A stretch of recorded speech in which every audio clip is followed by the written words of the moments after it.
Aabot sa mahigit 21,000 baril ang nakumpiska sa kampanya kontra loose firearms ng Philippine National Police sa iba't ibang bahagi ng bansa. Mula Enero 1 hanggang Oktubre 2 taong 2025, umabot na sa 21,597 na baril ang nakumpiska na samsam o kusang isinuko sa buong bansa. Kasabay nito ang 9,044 na katao ang naaresto dahil sa mga kasong may kinalaman sa ilegal na baril, habang 7,759 na baril ang voluntaryong isinailalim sa pag-iingat ng otoridad. Ang kampanya ay pinalakas sa pamamagitan ng pagbuo ng Special Task Force on the Disbandment of Private Armed Groups sa pangunguna ni Police Lieutenant General Edgar Alan Ocubo ang Deputy Chief PNP for Operation. Kasabay nito ang pag-deactivate sa 5 area police commands.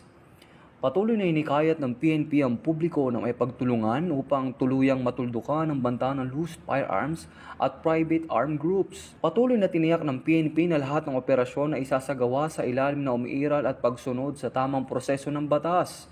Inihikayat din ito ang publiko na may pagtulungan sa mga otoridad sa pagbibigay ng impormasyon ukol sa mga loose firearms at private armed groups.